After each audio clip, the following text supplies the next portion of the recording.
Bismillahirrahmanirrahim.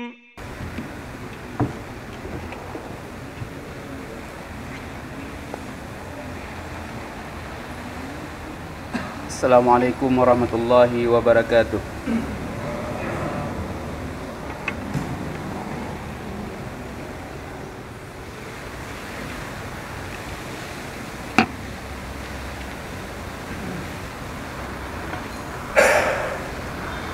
Innal hamdalillah nahmaduhu wa nasta'inuhu wa nastaghfiruh wa na'udzu billahi min shururi anfusina wa min sayyiati a'malina. May yahdihillahu fala mudilla lahu wa may yudlilhu fala hadiya lahu. Asyhadu an la ilaha illallah wahdahu la syarika lahu wa asyhadu anna Muhammadan abduhu wa rasuluh la nabiyya wa la rasula ba'dahu. Allahumma salli ala Muhammad wa ala ali Muhammad kama sallaita ala Ibrahim wa ala ali Ibrahim innaka Hamidum Majid. Allahumma barik ala Muhammad wa ala ali Muhammad kama barakta ala Ibrahim wa ala ali Ibrahim innaka Hamidum Majid. Ibadallah, inni usikum wa iyaya bitaqwallah faqad fazal muttaqun. Qala jalla wa ala, ya ayyuhalladzina amanu taqullaha haqqa tuqatih wa la tamutunna illa wa antum muslimun. Ya ayyuhalladzina amanu taqullaha wa qulu qawlan sadida yuslih lakum a'malakum wa yaghfir lakum dhunubakum wa man yuti'illaha wa rasulahu faqad faza fawzan 'azima. Amma ba'd, fa inna asdaqal hadithi kitabullah wa khairal hadi hadi Muhammadin sallallahu alaihi wasallam wa syarrul umuri muhdatsatuha wa kullu muhdatsatin bid'ah wa kulla bid'atin dhalalah. Jamaah salat Jumat yang dimuliakan oleh Allah Subhanahu wa taala. Pada masa Rasulullah sallallahu alaihi wasallam hidup seorang penyair yang sangat terkenal. Penyair dari Yamamah yang sangat dikagumi oleh orang-orang Quraisy, itu A'sya ibn Qais. A'sya ibn Qais, dia sangat merindukan Rasulullah sallallahu alaihi wasallam. Dia ingin mengucapkan kalimat syahadat di depan Rasulullah sallallahu alaihi wasallam. Bahkan ahli sirah mengatakan ketika A'sya berangkat dari Yamamah ke kota Mekah, dia melantunkan syair-syair kerinduannya kepada Rasulullah sallallahu alaihi wasallam. Maka ketika tersebar kabar A'sya bin Qais ingin memeluk Islam, orang-orang Quraisy mereka berkumpul ingin menghalangi A'sya bin Qais dari memeluk agama Nabi Muhammad alaihi salatu wasallam. Karena pengaruhnya A'sya bin Qais, seandainya dia memeluk agama Nabi Muhammad SAW, maka cukup banyak orang-orang akan mengikuti A'sya bin Qais. Maka orang Quraisy mereka menunggu A'sya bin Qais sampai di Masjidil Haram. Jangan sampai A'sya bertemu dengan Nabi Muhammad SAW. Maka ketika mereka mendapati A'sya bin Qais, mereka mengatakan kepada A'sya, ya A'sya, fa inna dinaka wa dina abaika khairun min dinihi. Wahai A'sya, sesungguhnya agamamu dan agama nenek moyangmu lebih baik daripada agama yang dibawa oleh Muhammad alaihissalatu wassalam. Aisyah mengatakan, la bal dinuhu khairun wa aqwam. Tidak, agama Muhammad itu adalah agama yang paling baik dan agama yang paling benar. Maka kemudian orang-orang Quraisy mengatakan kepadanya, fa innahu yuharrimul khamra. Wahai Aisyah, bagaimana dengan Muhammad yang mengharamkan khamar? Aisyah mengatakan, innal khamra mudhibatun lil aqli wa mudhillatun lir rajuli fala hajatun li ilaiha. Khamar itu menghilangkan akal dan dapat merendahkan seorang laki-laki, maka aku tidak butuh khamar. Kemudian dikatakan kembali kepada Aisyah, seandainya Muhammad mengharamkan zina, Aisyah mengatakan, fa inni syaikhun kabir. Aku sudah tua. Fala lihim nisahaja, dan aku tidak lagi membutuhkan para wanita. Kemudian kembali orang-orang Quraisy merayu Aisyah bin Qais supaya dia tidak memeluk Islam. Maka kemudian dia katakan kepadanya, kami akan memberikan kepadamu 100 ekor unta. Lalu Aisyah mengatakan, fa ammal malu fa na'am. Kalau seandainya harta yang kalian berikan kepadaku, maka aku akan menerimanya. Lalu Aisyah kembali dengan 100 ekor unta dan dia tidak jadi bertemu Nabi Muhammad SAW. Para ahli sirah menceritakan, ketika Aisyah kembali dan dia telah dapat melihat rumahnya, kata dengan rumahnya, tiba-tiba dia jatuh dari untanya dan dia pun mati. Dia tidak mendapatkan harta yang ia inginkan dan dia meninggalkan hidayah yang hampir sampai kepadanya. Para hadirin jamaah yang dimuliakan oleh Allah Subhanahu wa taala, dalam kisah ini kita dapat melihat kenapa Aisyah bin Qais tidak jadi bertemu Nabi Muhammad SAW dan tidak mengucapkan kalimat la ilaha illallah yang dapat menyelamatkannya di dunia dan di akhirat. Satu penyebab, dan ini adalah penyebab yang paling besar hari ini di tengah-tengah kaum muslimin. Aisyah lebih mengikuti hawa nafsunya dibandingkan hidayah dari Allah Subhanahu wa taala. Maka ketika ditawarkan kepadanya dibatuti dirinya tentang hawa nafsunya tidak membutuhkan khamar. Ketika ditakuti dirinya tentang nisa, tentang zina, hawa nafsunya tidak meminta dirinya untuk berzina, maka dia menolak. Tetapi ketika ditawarkan harta kepadanya dan hawa nafsunya sangat condong kepada harta, maka dia pun menerimanya. Para hadirin jamaah yang dimuliakan oleh Allah Subhanahu wa taala, hawa nafsu adalah penyebab kenapa syariat Allah Subhanahu wa taala ditolak. Hawa nafsu yang membuat kita berpaling dari ayat-ayat Allah Subhanahu wa taala, dari hadis-hadis Rasulullah sallallahu alaihi wasallam yang sampai kepada kita.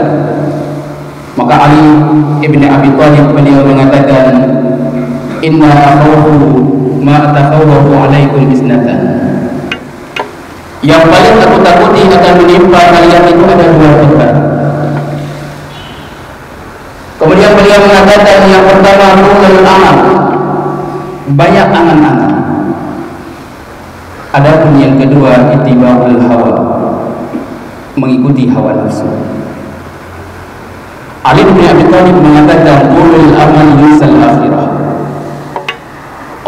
angan-angannya panjang, yang banyak angan-angannya, dia akan melupakan kehidupan akhirat. Kita bisa melihat dibanding hari ini dengan dunia. Ketika kita sibuk mengejar dunia, mengumpulkan dunia untuk kehidupan kita kelak, sampai membuat kita lupa dengan kehidupan akhirat. Padahal kehidupan kita 50 tahun, 60 tahun, 70 tahun, tidak ada seorang pun yang dapat menjaminnya kita akan mendapatkannya. Tetapi karena angan-angan kita, karena keinginan kita, karena banyaknya angan-angan yang ingin kita dapat, maka membuat kita lupa dengan kehidupan akhirat. Amma ittiba'ul hawa, adapun mengikuti hawa nafsu, yasuddukum anil haqq, itu akan membuat kalian menolak kebenaran. Maka Allah Subhanahu wa taala ketika Rasulullah sallallahu alaihi wasallam sedih dengan keadaan orang-orang Quraisy yang tidak mau memeluk agama Nabi Muhammad alaihi salatu wasallam, agama yang lurus dan benar, Rasulullah sallallahu alaihi wasallam merasa sedih. Kenapa orang-orang yang ditawarkan agama yang benar kepada mereka, mereka menolaknya? Maka Allah Subhanahu wa taala mengatakan, fa illam yastajibu laka, maka seandainya mereka tidak mau mengikuti dirimu, terus ayat, terus dalil, mereka menolaknya, fa'lam annama yattabi'una ahwa'ahum, maka ketahuilah yang mereka ikuti adalah hawa nafsu mereka. Ibnu Qayyim al-Jauzi beliau mengatakan, pilihan kita hanya dua bagian, hanya dua pilihan bagi kita. Apakah kita mengikuti huda, petunjuk dari Allah Subhanahu wa taala, ataupun mengikuti hawa nafsu? Karena Allah Subhanahu wa taala mengatakan tentang Nabi Muhammad alaihi salatu wasallam, wa ma yantiqu anil hawa.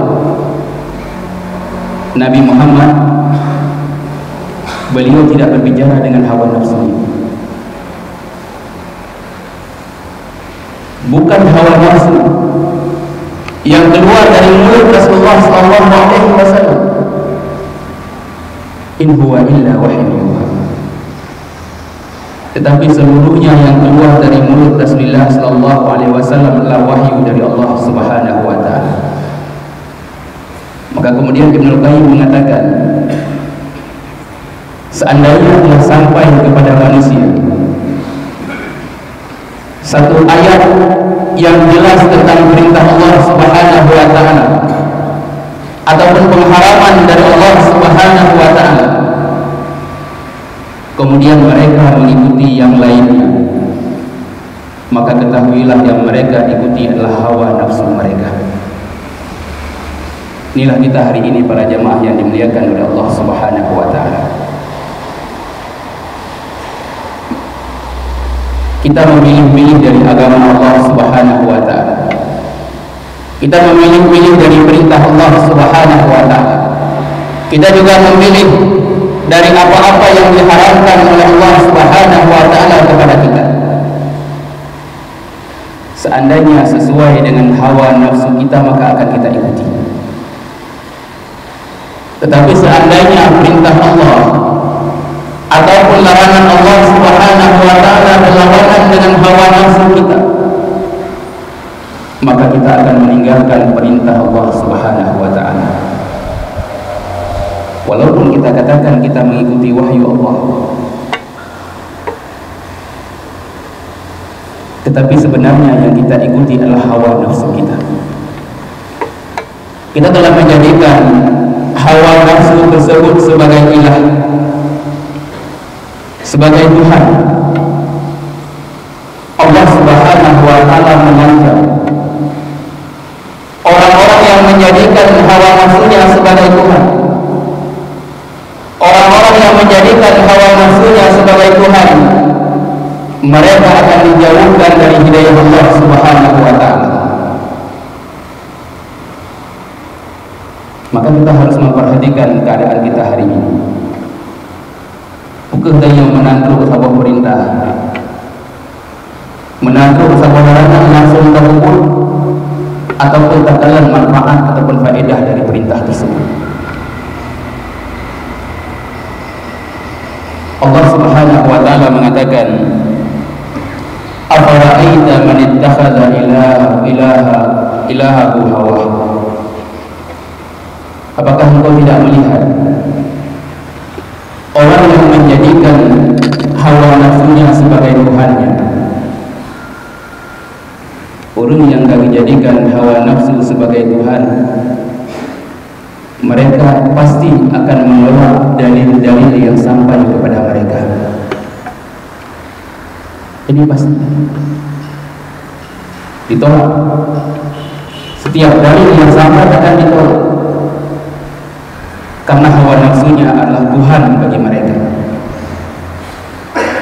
Allah Subhanahu wa taala mengatakan, wa adallahu Allahu 'ala ilmin. Allah Subhanahu wa taala akan menyesatkan ia dengan ilmunya. Dia akan disesatkan oleh Allah Subhanahu wa taala.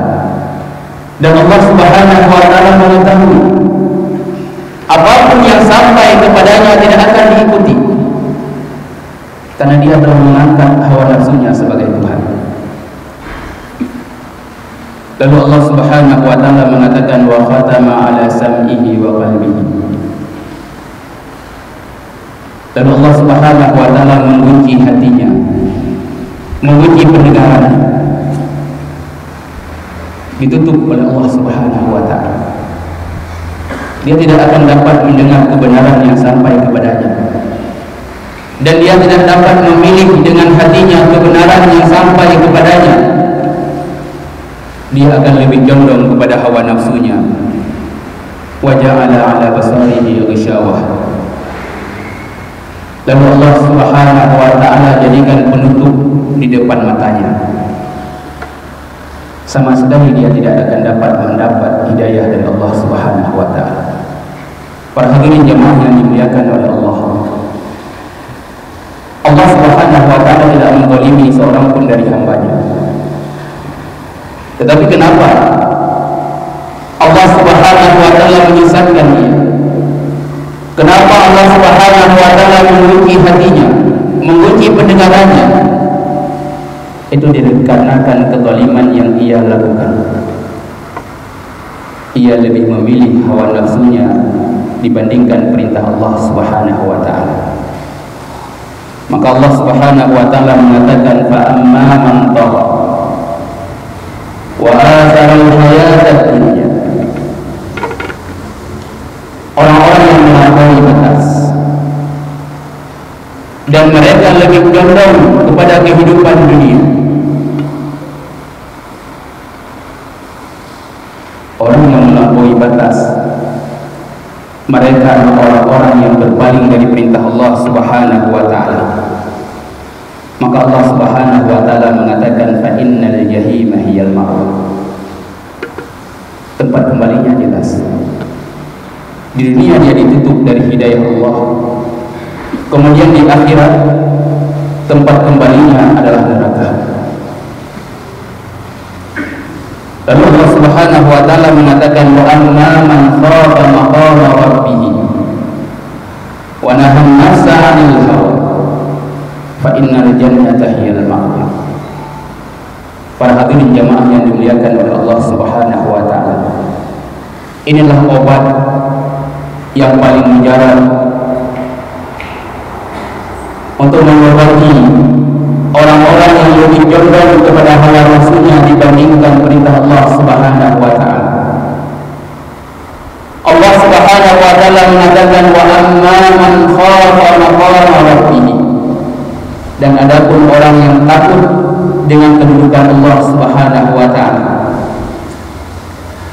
takut kepada Allah, takut yang hakiki, takut dengan azab Allah Subhanahu wa taala, keagungan Allah Subhanahu wa taala, dengan kedudukan Allah Subhanahu wa taala yang maha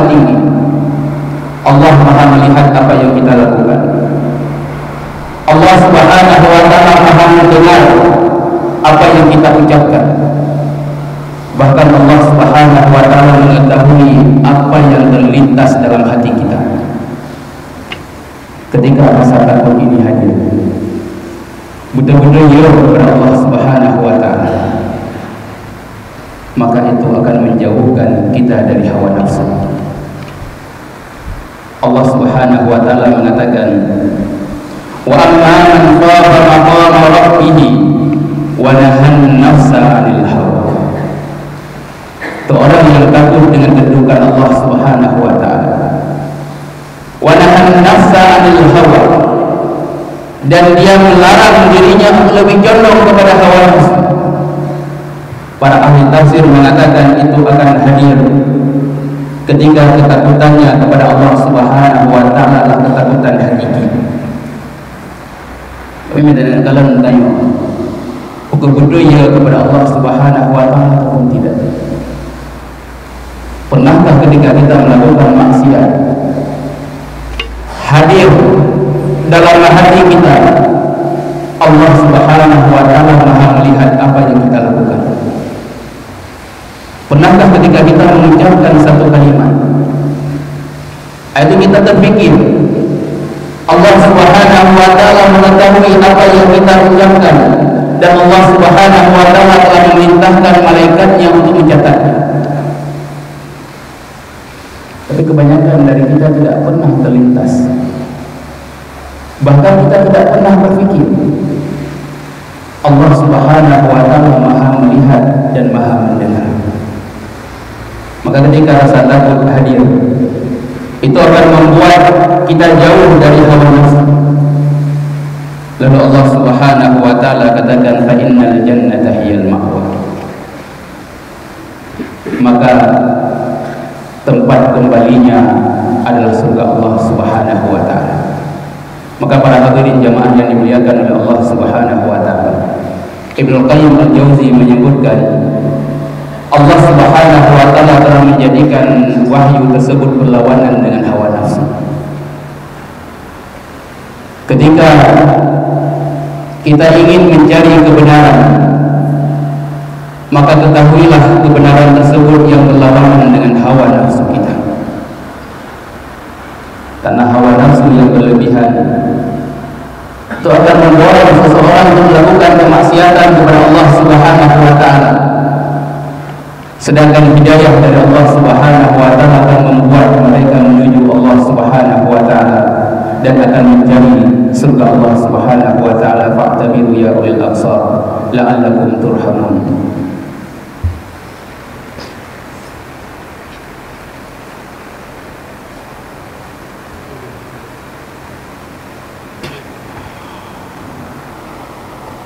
Innal hamdalillah nahmaduhu wa nasta'inuhu wa nastaghfiruh wa na'udzu billahi min shururi anfusina wa min sayyiati a'malina. May yahdihillahu fala mudilla lahu wa may yudlilhu fala hadiya lahu. Asyhadu an la ilaha illallah wahdahu la syarika lahu wa asyhadu anna Muhammadan abduhu wa rasuluhu la nabiyya wa la rasula ba'dahu. Wa qala jalla wa ala wa tazawwadu fa inna khairaz zadi at-taqwa wattaquni ya ulil albab.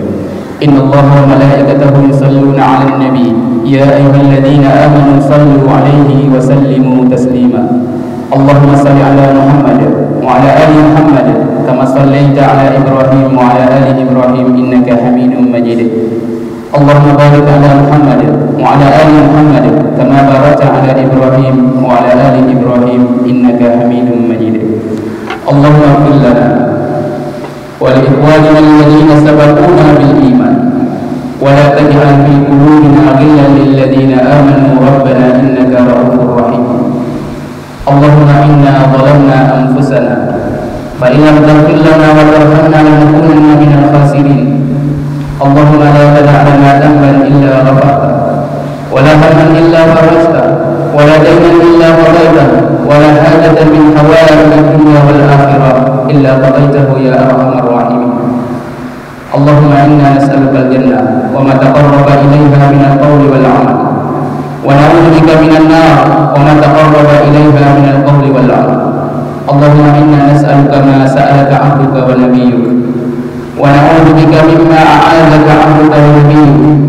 ربنا آتنا في الدنيا حسنة وفي الآخرة حسنة وقنا وقنا عذاب النار. وآخر دعوانا الحمد لله رب العالمين. أقم الصلاة.